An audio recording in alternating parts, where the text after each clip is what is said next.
Hi, hello, and welcome to this week's episode of the CeMAP Study Podcast. I'm Charlotte. I'm Maria. And almost every week we get together and we help you guys get CeMAP qualified. This week we are going to be talking about something called Prudential Regulation. Ooh. It's topic 19 of the CeMAP 1 textbook. Yeah.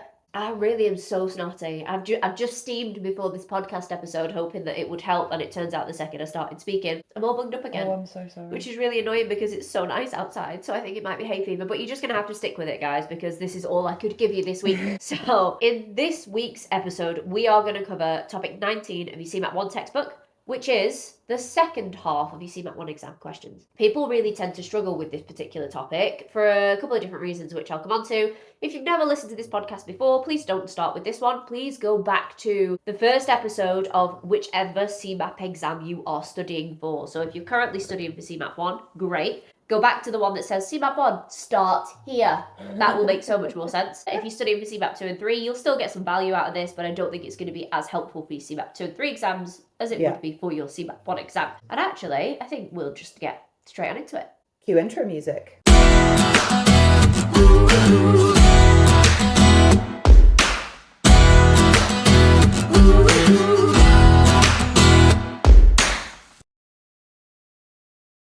And welcome back. Maria, Prudential Regulation. What does that even mean to you? Regulation of the prudentials. Yeah, that's what most people would say at this point. Does that have any connotations for you whatsoever? No. So for most people it doesn't, and that's why they find this topic really difficult, but it's actually really simple. Okay. And I'm going to strip it back and say, we know about the FCA, right? The Financial Conduct Authority. Yeah. They are the governing body for financial services. They look after customers. That's what they're designed to do, is to protect customers, make sure that the industry is working as it should be. Yes. So they're on one side, and they have a brother or a sister called the Prudential Regulation Authority. Oh, the PRA. There we go. On the other side of the chain. And we've done an episode on this before. In fact, I think it was 2 episodes ago. We did one where we spoke about the regulatory family tree, and we said we've got the Financial Conduct Authority on one side, and then they have a sister that is the Prudential Regulation Authority. Yes. And where the FCA manage people's experiences or protect customers, it is the PRA's job to protect money. So when we talk about prudential regulation, what we're actually talking about is money management regulation or money regulation. So where the FCA will look at how you treat customers and whether or not everything is fair from a customer point of view, the PRA don't really give a shit about people. What they care about is our businesses acting sensibly when it comes to their own finances. I see. Because the whole financial services system is built on risk. Yes. Well, if a risk is going to pay off. Yeah.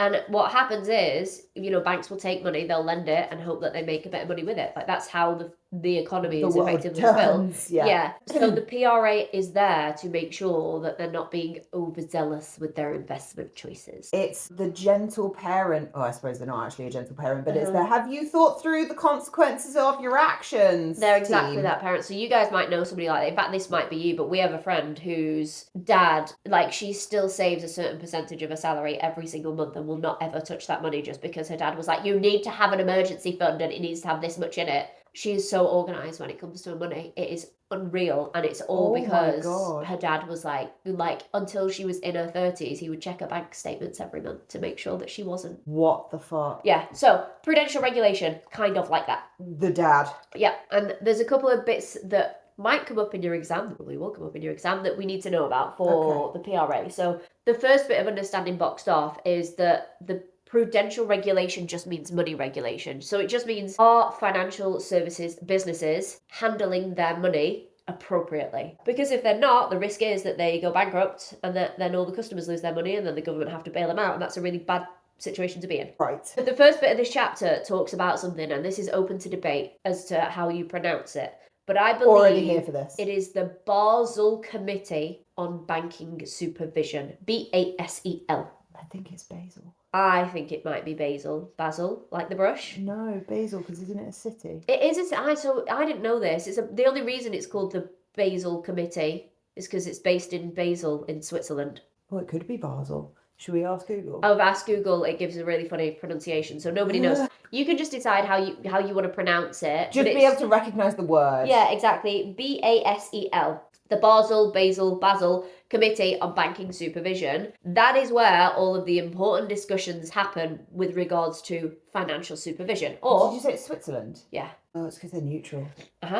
Or Prudential Regulation. Makes So sense. the only reason, like they have legislation that they release. So like a handbook that says this is how you need to manage your money. Okay. Those handbooks are called the Basel Accords. I don't know why they call them that, but it's like you've got the Basel Accords 1, Basel Accords 2, Basel Accords 3. It's like the Harry Potter book. See, this is why I have you on this podcast, Maria, because you can be like, this is what that word actually means. I can't tell you what prudential is, but I can tell you that accord means agreement. It's I think from the French word, because Swiss and French are quite close in. Shit, if you're Swiss or French and I've offended you, I'm so sorry. But yeah, I think accord is like an old school term for agreement. Well, there we go. So the Basel Accords are just the financial agreements based in Basel in Switzerland. Well, we might as well just leave it there. That's all. That's it. That's See so you later. much value. We'll be done. And those documents or those agreements, which is now what we're going to call them, they are given to every single financial services company and they have to abide by those rules. Yeah. So it will have legislation in there like how much money or how much capital they need to have set to one side in case of like emergency. So it's kind of like any governing body that gives any sporting club the rule book. So everyone's playing off the same rules. I'm so sorry, my phone just fell off the side. So everyone's playing by the same rules. Yeah. Everyone's operating off the same amount of money or the same amount of players or whatever it is. Everyone is following the exact same rule book. So everyone's starting from the same place and working on the same lines. Yes, almost. But insurance is different, and obviously insurance falls within financial services. So I'll come on to that in a second. You're absolutely right. It is a standardized agreement that every single financial services business has to agree to if they want to continue with regulation. Operating. Yeah.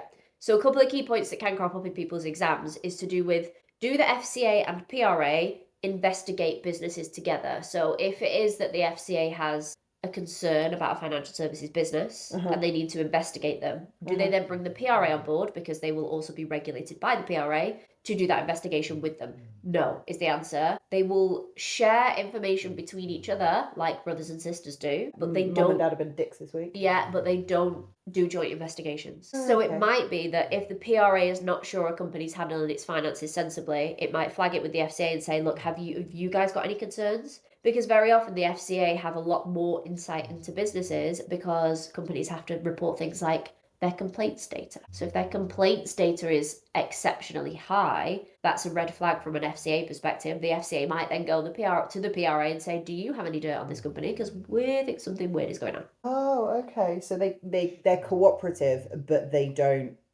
join up. Exactly. I see. The next bit of the textbook talks about different types of risk within financial services. And I've already mentioned that like the whole financial services industry is built on risk. So top tip for your CeMAP 1 exam, if you ever see a question in your exam that is asking about risk, and one of the options is, no, it's totally risk-free, that is never the right answer. It's ever. never, ever the correct answer. Yeah, because there is no option in CeMAP where anything is ever totally, completely risk-free. And that does come up for quite a few people as well. Okay. And they talk about different types of risk. So this is another really common exam question, something called operational risk.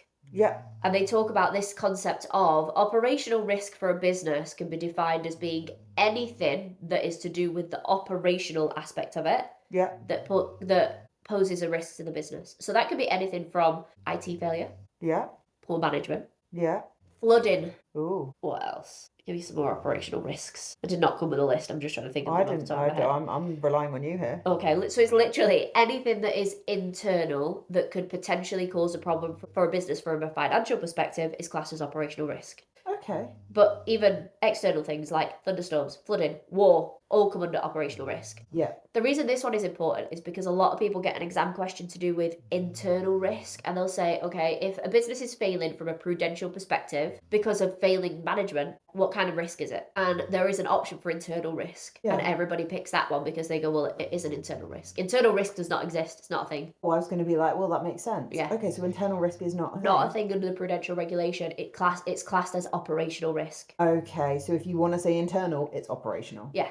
There are other different types of risks in the textbook, but again, this is not a comprehensive study guide, so you can go and check those ones out later. There are two really key phrases for this topic that I wanted to cover. One is called liquidity, which we've spoken about before. One is called capital adequacy, which we'll come on to. But if we start with liquidity, if I said to you, what's liquidity risk? You're going to make this dirty, I can feel it. I wasn't going to make it dirty. I was going to be like, how many shots you can have on a night out before you're on the floor and you're the bouncer's problem. Okay, that is not liquidity risk. Try again. Is it something to do with how quickly you can access assets? Exactly that. So we spoke in another episode somewhere down the line about this concept of liquidity, which will come up in CeMAP 1, which is how quickly can I access my cash? So the phrase is liquidate your assets, isn't it? Yeah. So you're turning your house, your Ferrari, your fucking second home in Bern into cash. Exactly. So that's when people have people kidnapped on films and they're like, the ransom is 1.5 million. And you're like, I can't get access to that much cash this fast. I don't have the liquid assets. I don't have the liquid assets. So liquidity refers to how quickly can I access my cash. So if you've got money in a savings account, in your bank account, you can probably get your hands on it, or at least a portion of it in about an hour, transfer it over in your banking app, drive to a cash machine, draw it out. Houses, cars, all of that kind of stuff, not particularly liquid assets, because if you want to get your money out, you have to sell the house, and that takes ages. So liquidity risk has a business tied up all of its money in assets that are not easily accessible if it needs to get a hold of that money. That's what the liquidity coverage ratio refers to, which is such an awful sentence. So don't they have to leave a certain portion in readily available cash assets? They do. So this concept of a liquidity coverage ratio, if we dumb it all the way down, it's basically, does that company have enough money in liquid assets or cash to get through the next 30 days? If it all goes belly up. Yeah. So it's like when we get paid and we go, okay, do I have enough money to get me to my next payslip? Right, okay, so it's portioning assets appropriately. That's what a liquidity coverage ratio is. Can I get through the next 30 days? Yeah. So that's liquidity as a concept and liquidity coverage ratio boxed off. They also have something called a net stable funding ratio. Good God. I don't know why they overcomplicate it. It is the same concept, just over a year's period of time as opposed to over 30 days. So what I'm trying to get at here is the PRA within their Basel Accords have instructions that says this is how much money you need to have over the next 30 days to stay afloat, liquidity coverage ratio. Yeah. This is how much money you need to have over the next 12 months to stay afloat, net stable funding ratio. Both of those can come up in the exam. As long as you remember that one is 30 days and one is a year, you're probably going to be good to go. I mean, in fairness, if you remember that the really long one is the year, because a year is really long. There you go. That's a good way of thinking about it. There we go. That'll do. And then the other thing I said I was going to talk about was this concept of capital adequacy. Yes. A lot of people fall over this, but the clue is in the name. Yeah. Do you have adequate capital? Do you have enough money? Capital adequacy. Yeah. So we could say, I would really like to buy a new sofa today, but do I have capital adequacy? That looks like a sofa being delivered. Speaking of sofas. Please hold, we'll be right back. And that's all that we really need to know about capital adequacy. So that is that done. Another one boxed off. The last thing that is really important in this topic, because everybody will get this exam question, is to do with something called Solvency II. Right. What does solvency mean, Maria? Do you know? Money. You have money. So do you remember the newspaper dating ads before Tinder and Hinge were a thing? You could write into like the Lonely Hearts column. Yeah. So you know the pina colada, if you like pina coladas, that is based on somebody writing into the Lonely Hearts column. He writes in, his wife responds, they don't know it's each other until they turn up for dinner together. In there, you were restricted on your word count, so you couldn't write a full Tinder bio. There were only so many words you could fit in for your advert. But it's like your bio on Instagram. Yeah. 150 characters. People used to put things like GSOH, which meant good sense of humour. Great sex on helicopter. Oh my God, if that was a thing, that's what I would be looking for. One thing that they used to put is solvent. Now, I was reading these when I was like on the bus on the way into school, so I didn't know what solvent meant. All that I knew was that solvent abuse was a thing. Sorry, as in like glue sniffing. Yeah. So I thought that solvent meant not addicted to drugs. That is the funniest thing. Oh my God. Only when I got into like my mid-20s and somebody used the word solvent, and then I don't even know how I came to it and realised that actually solvent, so if you are solvent, it means that you have no debt. Bandit, leave the chocolate buttons alone. Oh my God, it's all going on. So if you were to become insolvent, it means that you've got so much debt that you can no longer afford to pay it off. Being solvent means that you are in no debt. Got it. That is how you're going to remember Solvency II. Okay. Pause it there. So sorry. And back in the room. Now, I could tell you loads of stuff about Solvency II, but realistically, the important thing to take away, and remember, this is not a comprehensive study guide, is that Solvency II is the name for the specific document that relates to insurance companies. So where any other type of financial services company has the Basel Accords, insurance has something called Solvency II. Don't know why that's what it's called. Right. Basically, they have different cash handling requirements, which kind of makes sense because the whole of insurance companies are based on risk, right? Yeah, well, the idea being all of you pay into the insurance company. Yeah. Not all of us will need to claim. Ergo, there will be a large fund of money left. Yeah, exactly. But think about the potential risk with insurance companies. Like if everybody had home insurance with the same company and then there was a massive earthquake and everybody's houses fell down. I don't think you can claim for earthquake. It's considered an act of God. Some insurances do cover for acts of God, and I only know that because it's a CeMAP exam question. Look at that, a twofer. Okay, so yeah, they'd be bollocks. Exactly. For one, because your premium is supposedly a small percentage. So with insurance companies, they have to hold more money to one side. And there is actually a percentage of their income or earnings or turnover, whatever it is, that they have to hold to one side. And that is also a really popular exam question, but I can't remember what the answer is. It's so what, percentage-wise? Yeah, it's 0.15%. But I can't give you any more information. I just know that it's 0.15%, but I couldn't tell you exactly what the question is. I also can't tell you exactly what the answer is. So go and find that in your textbook, because that is a question everybody gets. And with that half-arsed effort for that bit on board, I think we I think that's probably call it a day. I think that's been an insightful bit of information. Hopefully it's really helped with people's understanding of Chapter 19, because they hate it. Which is weird, because it didn't feel horrible. But it's because it doesn't explain what prudential supervision is. So the chapter title is Prudential Supervision, and it talks about prudential supervision, but it never explains what that means. And people are immediately put off. So as soon as you go, it just means money management, people go, oh, it's all of a sudden not that painful. And that's it. Guys, if you've listened to this and you've enjoyed it, first of all, thank you so much for being here. Second, there is an option to leave us a review, to leave us a thumbs up, 5 stars, subscribe. There's a little bell button on Spotify if you're listening to it. All of those things really help us make more content. We also really do enjoy hearing from you. Yeah, we really do. Everyone, my WhatsApp number is all over the website, and every so often people send me WhatsApps to say